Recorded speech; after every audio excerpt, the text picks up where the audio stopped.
I spent 3 years running toward lives that looked perfect from the outside, only to discover that every field I envied had weeds I couldn't see from the fence line. Let me tell you how a dying vineyard, a woman who fermented regret into wine, and my own relentless escape taught me that the grass isn't greener, it's just differently fertilized, that what you sow is what you reap. But first, you have to stop abandoning your own soil every time someone else's crop looks taller. My name is Juno. I'm 24 years old, and I finally understand that my 20s weren't wasted on wrong choices. They were wasted on refusing to commit to any choice long enough to grow roots. The old me was a professional visitor.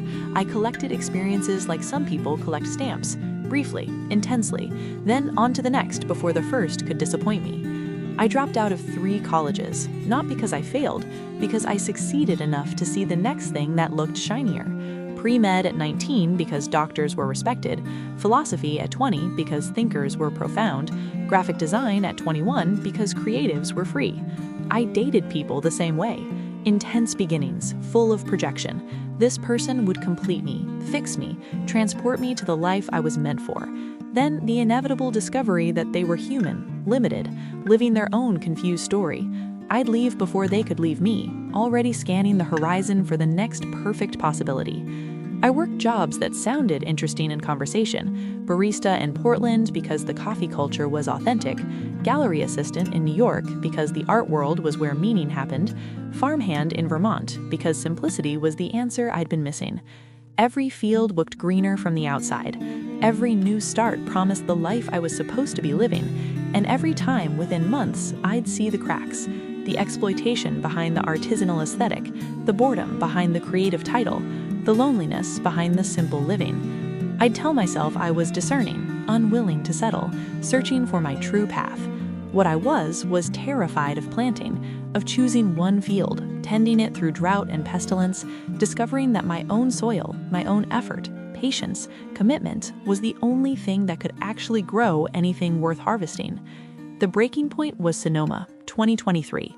I'd convinced myself that viticulture was my missing piece, the romance of it, ancient knowledge, connection to land, the transformation of time and pressure into something that improved with age. I found a position at a boutique vineyard, family-owned, struggling, willing to teach me everything if I'd commit to the harvest season.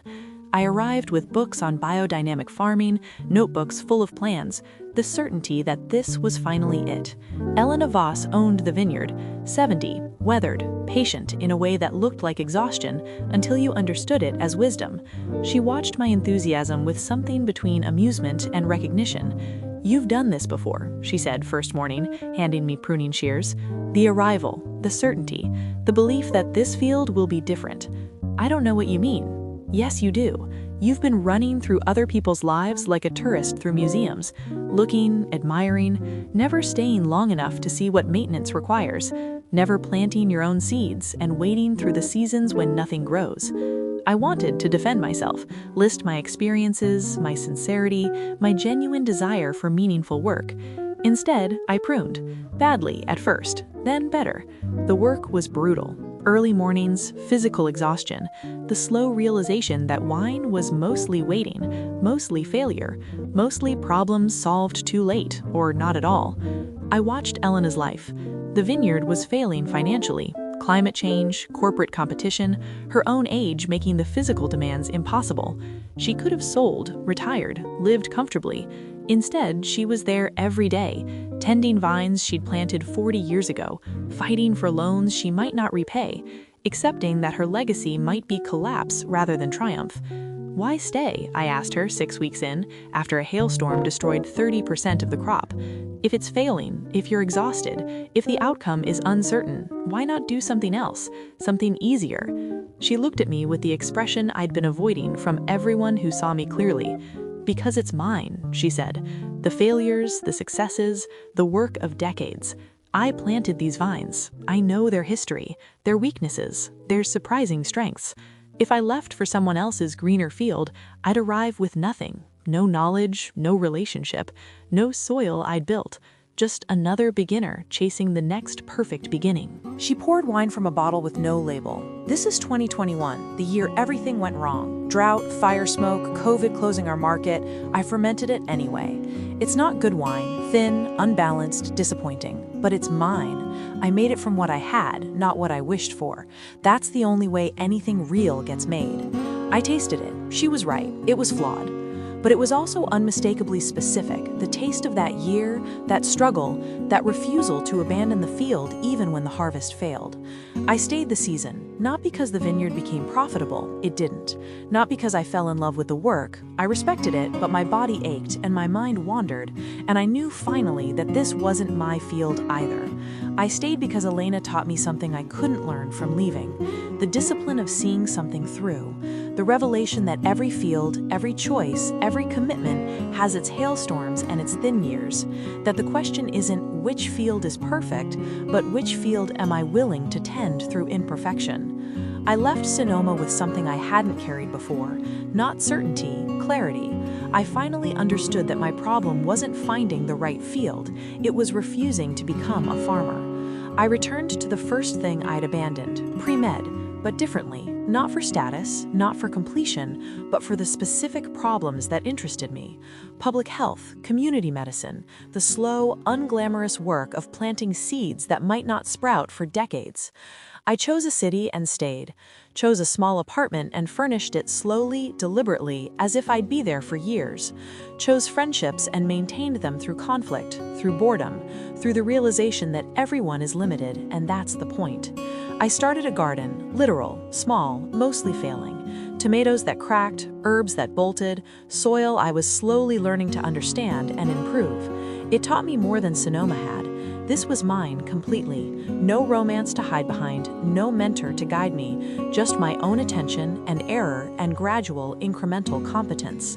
I'm 24 now, still young enough that people tell me I have time, as if time were the missing ingredient rather than commitment. But I'm different. I no longer scan the horizon for greener fields. I tend my own, imperfect, demanding, mine. I understand that every choice closes other choices, that every field has weeds, that the only question is whether I'm willing to work with what I have rather than fantasize about what I don't. I visited Elena last month. The vineyard is smaller now. She sold half to pay debts, kept the core, works with apprentices who come and go like I did. She remembered me, asked about my garden, my studies, my soil. I'm learning, I said, slowly, mostly through failure. That's the only way, she said. The fields don't care about your enthusiasm. They care about your consistency, your willingness to show up after the romance fades and the work remains. She gave me a bottle, 2023, the year I was there, the hailstorm vintage. I'd helped make it, in my small way. It tasted of smoke and struggle and something else I couldn't name until later. Possibility, the specific flavor of a year when everything was uncertain, but someone refused to abandon the field. The lesson, if you need it, we are trained to consume possibility, to sample experiences, relationships, careers, locations, always moving, always seeking the perfect fit, the greener grass, the life that will finally feel like ours. But lives aren't found, they're grown, through commitment that looks like limitation, through patience that looks like stagnation, through the willingness to work with core soil rather than constantly relocating to richer ground. Every field has weeds, every choice has a cost, every commitment requires tending through seasons when nothing seems to grow. The grass isn't greener, it's just differently maintained.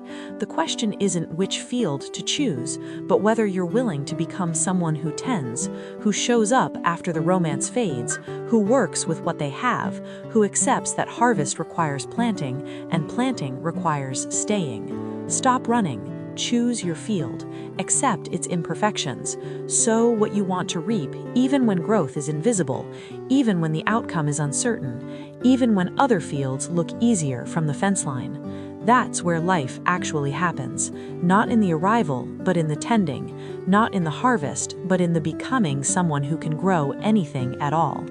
I'm Juno. I used to chase greener fields. Now I water my own imperfect, gradually improving soil. I'm finally growing something.